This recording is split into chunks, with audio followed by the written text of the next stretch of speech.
नमस्कार दोस्तों, स्वागत है आपका टेरेस गार्डन चैनल पर। तो दोस्तों, आज हम बातें करने वाले हैं पान की बेल के बारे में।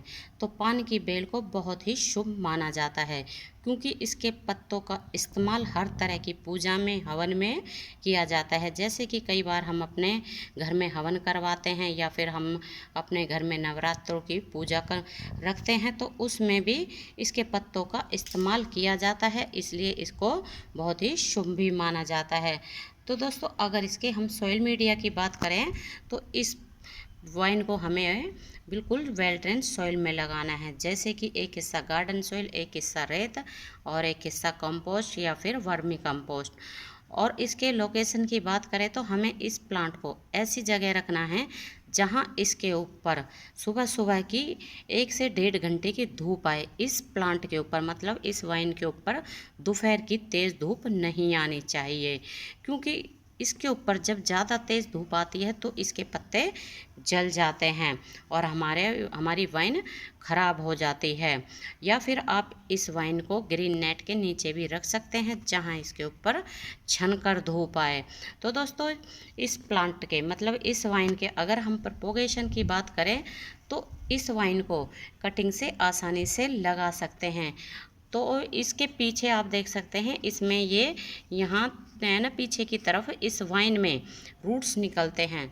तो उनको अगर आप अलग करके लगा देते हो तो फिर हमारा और भी नया एक प्लांट तैयार हो जाता है। तो आप देख सकते हैं, हमने इसमें भी इसी तरह से इसमें से कटिंग लेके लगाई हुई है और ये भी हमारी चल पड़ी है। एक छोटी सी ही वाइन है ये। तो इसमें नए पत्ते भी आने शुरू हो गए हैं और करीब हमने इसको 20 से 25 दिन पहले ही इस छोटे से पॉट में लगाया था। और इस वाइन को आप थोड़े से बड़े गमले में ही लगाएं, मतलब जैसे 10 इंच से बड़े गमले में, क्योंकि ये वाइन हमारी परमानेंट वाइन होती है। और इसको लगाने के बाद इसको जैसे कि आप मोस्टिक का सहारा दे सकते हैं, जैसे हम मनी प्लांट को सहारा देते हैं। और फिर मोस्टिक लगाने के बाद उसके चारों तरफ ही इस वाइन को लपेट दें, तो ये वाइन बहुत ही सुंदर चल जाती है और इसके पत्ते बहुत ही सुंदर ग्रीन कलर के और चमकदार होते हैं। तो आप देख सकते हैं हमारे इस पान की बेल के पत्ते कितने सुंदर हैं, एकदम ग्रीन हैं और चमकदार हैं। और इस वाइन के अगर हम पानी की बात करें तो पानी हमें तभी डालना है जब गमले की मिट्टी की ऊपर की लेयर सूख जाती है, उसी के बाद। इस प्लांट में, मतलब वाइन में, ओवर वाटरिंग नहीं करनी है। और ये हमारी बहुत ही सुंदर एक आयुर्वेदिक वाइन भी होती है, क्योंकि जब कई बार क्या होता है, गर्मियों में हमारे मुंह में छाले हो जाते हैं, तो फिर इसके पत्तों को अगर हम ऐसे ही इसका एक पत्ता तोड़ के अगर चबा लेते हैं तो हमारे मुंह में ठंडक हो जाती है और छालों में भी बहुत ही ज़्यादा आराम मिलता है। तो इसलिए ये आयुर्वेदिक तौर पर भी बहुत ही बढ़िया होती है और पूजनीय तो होती ही है पान की बेल। तो इस प्लांट को, मतलब वाइन को, आप अपने गार्डन में ज़रूर लगाएं। ये बहुत ही सुंदर आयुर्वेदिक वाइन होती है और इसको आप नर्सरी से भी ला के लगा सकते हैं या फिर किसी के घर में इसकी कटिंग, मतलब ये प्लांट लगा हुआ है तो वहाँ से आप इसकी 1 से 2 कटिंग लाके अपने गार्डन में लगा देते हो तो भी ये आसानी से चल पड़ती है। और जैसे कि किसी के घर में क्यारी है या कच्ची जगह है तो वहाँ भी इस वाइन को आप लगा सकते हैं, तो वहाँ तो ये बहुत ही ज़्यादा फैल जाती है। जिस तरह की हम कई बार मनी प्लांट को ज़मीन में लगा देते हैं तो वो बहुत ज़्यादा फैल जाती है, लेकिन गमले में तो इसकी एक लिमिट ही रहती है। तो इसलिए अगर आपके पास कच्ची जगह है तो आप इसको वहाँ भी लगा सकते हैं और ये फिर बहुत दूर तक फैल जाती है।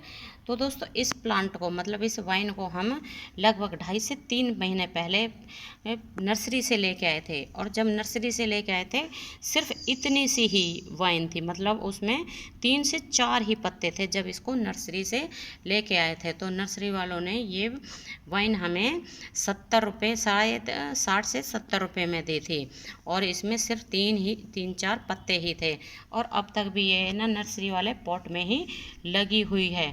अभी तक हमने इसको बिल्कुल भी रिपोर्ट नहीं किया है, क्योंकि ये ना अभी हमारे यहाँ लगभग पिछले 4 से 5 दिनों से बिल्कुल भी बरसात नहीं हुई है और गर्मियाँ बहुत ही ज़्यादा पड़ रही हैं। तो जब गर्मी का सीज़न होता है तो किसी भी प्लांट को हमें रिपोर्ट बिल्कुल भी नहीं करना चाहिए, क्योंकि रिपोर्ट अगर हम उस प्लांट को कर देते हैं तो फिर हमारा प्लांट गर्मी के कारण ख़राब हो जाता है। तो मतलब ये वाइन भी अभी थोड़ी छोटी ही है, तो इसलिए हमने इंतज़ार किया भाई थोड़ी सी बड़ी हो जाएगी तो उसी के बाद इस वाइन को हम फिर रिपोर्ट करेंगे बड़े गमले में। तो अब ये वाइन हमारी थोड़ी बड़ी हो चुकी है, तो अब 2-4 दिनों के बाद जिस दिन बरसात आएगी हमारे यहाँ तो इस वाइन को हम बड़े गमले में रिपोर्ट कर देंगे। और इसको आप हैंगिंग बास्केट में भी लगा सकते हैं, जिस तरह की हम मनी प्लांट को हैंगिंग बास्केट में लगाते हैं और वो चारों तरफ लटक जाती है। तो इसी तरह से अगर हम पान की बेल को भी हैंगिंग बास्केट में लगाते हैं तो फिर ये भी चारों तरफ लटक जाएगी। और इसके पत्ते तो आप देख सकते हैं कितने सुंदर होते हैं, इसके पत्ते बिल्कुल एकदम चमकदार। तो ये इस वाइन के पुराने पत्ते हैं और जो ये नए पत्ते आए हैं तो इनका कलर अलग है। तो जब हम इसको नर्सरी से लेके आए थे तो ये पुराने पत्ते ही थे इसमें, और ये जो नए पत्ते आए हैं हमारे घर लाने के बाद में इसमें ये नई ग्रोथ आई है। तो दोस्तों अगर इसके हम प्राइस की बात करें तो अभी जैसे कि आपको बताया है इसका प्राइस इसकी ग्रोथ के अनुसार ही मिलता है।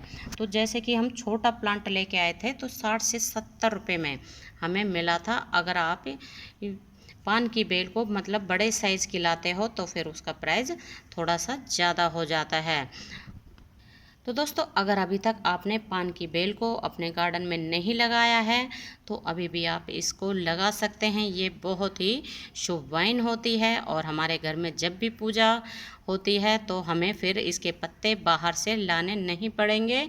जब पूजा हुई तो इसी में से 4-5 पत्ते तोड़ लिए और अपनी पूजा में इस्तेमाल कर लिए। तो दोस्तों आपको हमारी पान की बेल और हमारी वीडियो अगर अच्छी लगी हो तो हमारे चैनल को ज़रूर सब्सक्राइब करें और वीडियो को लाइक करें। तो दोस्तों आज के लिए बस इतना ही, फिर मिलते हैं किसी और वीडियो में किसी और नई जानकारी के साथ। तब तक के लिए नमस्ते जी, धन्यवाद।